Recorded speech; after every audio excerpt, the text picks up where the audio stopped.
Assalamualaikum warahmatullahi wabarakatuh. Perkenalkan, nama saya Hana Salsabila Hakoni. Saya kelas 11 IPS 3.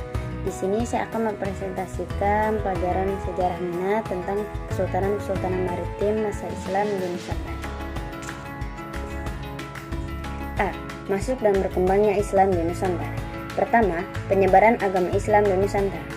Informasi mengenai kondisi Islam di Nusantara di masa awal penyebarannya dapat diketahui berdasarkan catatan-catatan perjalanan musafir, seperti Marco Polo dan Ibnu Battuta. Bangsa Arab, Persia, dan Gujarat memainkan peran besar dalam proses penyebaran Islam di Nusantara. Apa sih Samudra Pasai itu? Samudra Pasai adalah kerajaan pertama di Nusantara yang bercocok Islam berdasarkan bukti adanya makam Sultan Malik Al-Saleh yang berangkat tahun 696 Hijriah atau 1297 Masehi. Selanjutnya yang kedua, teori-teori masuknya agama Islam di Nusantara. Terbagi menjadi tiga, yaitu teori Gujarat, teori Mekah, dan teori Persia. Teori Gujarat. Menurut teori yang didukung oleh Snow, Forbrunch, W.F. Sutherland, dan B.H.M. Flecke ini, Islam masuk ke Nusantara sekitar abad 13 dibawa oleh para pedagang Islam dari Gujarat, India. Yang kedua, teori Mekah. Menurut teori yang didukung oleh Buya Hamka dan J.C. Van Leur ini, pengaruh Islam telah masuk ke Nusantara sekitar abad 7 dibawa langsung oleh para pedagang Arab. Yang terakhir, teori Persia. Menurut teori yang didukung oleh Hussein Jajadiningrat ini, Islam di Indonesia dibawa masuk oleh orang-orang Persia sekitar abad 13. Selanjutnya, beberapa kesultanan bercorak maritim. Pertama, Aceh. Pada abad ke-17, 1507, letaknya di Aceh, Sultan terkenal Iskandar Muda. Kedua, ada Demak. Abad ke-17, 1500, letak di Demak, Jawa Tengah, Sultan terkenal Raden Patah. Ketiga, ada Mataram, abad ke-17, 1586, letaknya di Yogyakarta, Sultan terkenal Senopati dan Sultan Agung. Yang keempat, ada Banten, pada abad ke-17, 1526, letaknya di Banten, Sultan terkenal Ageng Tirtayasa. Yang kelima, ada Goa Talo, pada abad ke-17, 1528, terletak di Makassar, Sultan terkenal Hasanuddin. Dan yang terakhir ada Ternate dan Tidore, 1257 Ternate dan 1322 Tidore. Letaknya di Maluku, Sultan terkenal Habibullah Ternate dan Nuku Tidore. B. Kesultanan Maritim Nusantara masa Islam. Pertama, ada Kesultanan Aceh. A. Lokasi dan sumber sejarah. Terletak di Aceh Reyuk, sekarang Aceh Besar. Kesultanan Aceh 1507-1903 didirikan oleh Ali Muqayyad Shah pada tahun 1496 di atas bekas wilayah Kesultanan Lamuri yang ditaklukkan Muqayyad Shah. Sumber sejarah tentang kesultanan ini adalah kitab Bustanus Salatin karya Nuruddin Ar-Raniri tahun 1637 yang berisi tentang silsilah Sultan-Sultan Aceh dan batu nisan makam Sultan Ali Muqayyad Shah. B. Kondisi politik, sosial, ekonomi, dan kebudayaan. Kondisi politik pemerintahan Kesultanan Aceh sering dilanda konflik di antara penguasa kesultanan itu sendiri. Meskipun kesulitan, Aceh merupakan negara Islam. Kehidupan masyarakatnya tetap bersifat feodal. Dalam hal perekonomian, komoditas Kesultanan Aceh adalah rempah-rempah dan bahan tambang. Di bidang kesusastraan dan agama, Aceh melahirkan beberapa ulama ternama yang hasil karyanya menjadi kedua. Kesultanan Demak. A. Lokasi dan sumber sejarah. Terletak di Demak, Jawa Tengah, Kesultanan Demak 1500-1568 merupakan kesultanan Islam pertama di pantai utara Jawa. Sebelum menjadi kesultanan, Demak merupakan kadipaten dari Kerajaan Majapahit dengan Raden Patah sebagai adipatinya sejak 1478. Raden Patah jugalah perintis sekaligus peletak dasar kesultanan ini sejak tahun 1478 itu. Kesultanan ini merupakan pelopor penyebaran agama Islam di Jawa dan Nusantara pada umumnya. B. Kondisi politik, sosial, ekonomi, dan kebudayaan. Demak mencapai puncak kejayaan pada masa Sultan Trenggana 1521 sampai 1546. Trenggana berjasa atas penyebaran Islam di wilayah kekuasaannya di sebagian Jawa Timur dan Jawa Barat serta seluruh Jawa Tengah. Masyarakat Demak menjalankan kehidupannya dengan berpedoman pada ajaran Islam. Kaum ulama menempati posisi terhormat dalam masyarakat dan pemerintahan kerajaan Demak. Demak merupakan kesultanan yang sangat makmur. Pertanyaannya, menghasilkan beras yang berlimpah.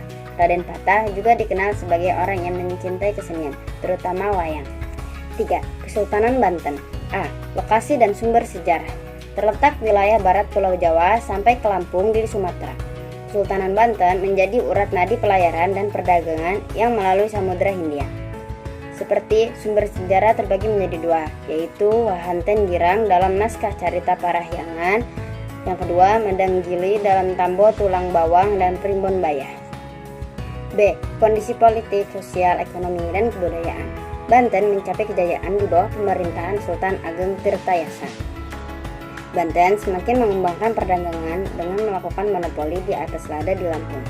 Beberapa tradisi yang ada di Banten dipengaruhi oleh perkembangan Islam di masyarakat, misalnya pada kesenian bela diri debus. 4. Kesultanan Mataram. A. Lokasi dan sumber sejarah. Kesultanan Mataram berada di antara Kali Opak dan Kali Progo yang mengalir ke Samudra Hindia. Pada 1586, penambahan Senopati memindahkan pusat pemerintahan dari Pajang ke Mataram. Kesultanan Mataram Islam tidak ada hubungannya dengan Kesultanan Mataram Hindu, kebetulan saja memakai nama yang sama. B. Kondisi politik, sosial, ekonomi, dan kebudayaan. Pada tahun 1625, hampir seluruh Jawa berada di bawah kekuasaan Mataram. Struktur masyarakat terbagi menjadi golongan raja, golongan elit, golongan monelit, dan hamba sahaya. Kegiatan perekonomian yang diterapkan Sultan Agung bercorak agraris dan maritim. Pada masa pemerintahan Sultan Agung, ia dikenal sebagai seorang ahli politik, sastra, filsafat Jawa, serta agama. A. Lokasi dan sumber sejarah. Letak Kesultanan Ternate secara geografis berada di Kepulauan Maluku, antara Sulawesi dan Papua. Letak tersebut sangat strategis dan penting dalam dunia perdagangan masa itu. Seperti foto di sebelah, ada rumah yang Ngaralamo, gerbang Istan Sultan Ternate di tahun 1930-an.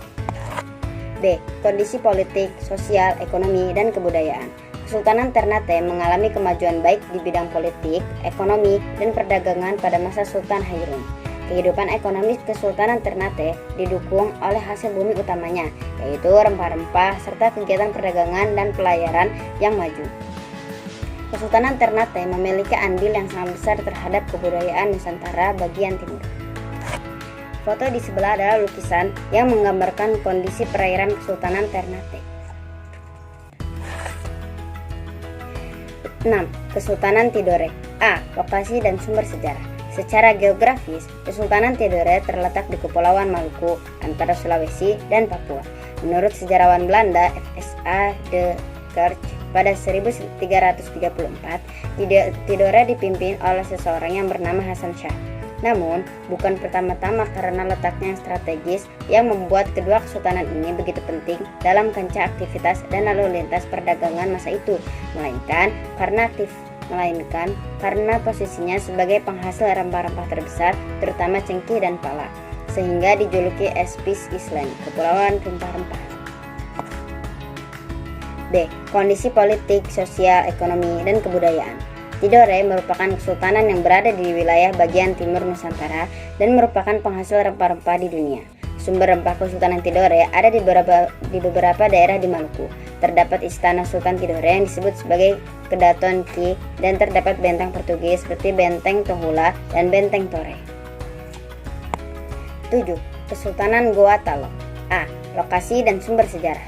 Pusat pemerintahan Kesultanan Goa Talo berada di Makassar. Kesultanan Goa dan Talo sering disebut sebagai Kesultanan Makassar. Wilayah kesultanan ini sekarang berada di bawah Kabupaten Goa dan sekitarnya. B. Kondisi politik, sosial, ekonomi, dan kebudayaan. Sultan Hasanuddin menjalin hubungan yang baik dengan Portugis disebabkan karena ancaman VOC yang hendak monopoli perdagangan rempah-rempah di Maluku. Dalam kehidupan sosial sehari-hari, masyarakat Makassar sangat terikat dengan norma adat yang mereka anggap sakral. Kesultanan Goa Talo kaya akan beras, daging, dan kapur barus hitam. Hasil kebudayaan yang terkenal adalah perahu pinisi. Dan yang terakhir, C. Warisan kesultanan-kesultanan masa Islam dalam kehidupan masa kini. Terbagi menjadi dua, yaitu sosial budaya dan politik. Sosial budaya. A. Arsitektur termasuk bangunan makam. B. Sastra. C. Kaligrafi. D. Sistem kalender. E. Aksara. Dan politik Pada masa Islam, gelar raja diganti dengan sultan, suatu kata dari bahasa Arab yang berarti penguasa kerajaan, atau susuhunan, yang kemudian menjadi sunan, juga dari bahasa Arab yang berarti yang disembah atau yang dihormati. Cukup sekian presentasi dari saya, mohon maaf apabila ada pengucapan yang salah. Wabillahi taufiq wal hidayah. Wassalamualaikum warahmatullahi wabarakatuh.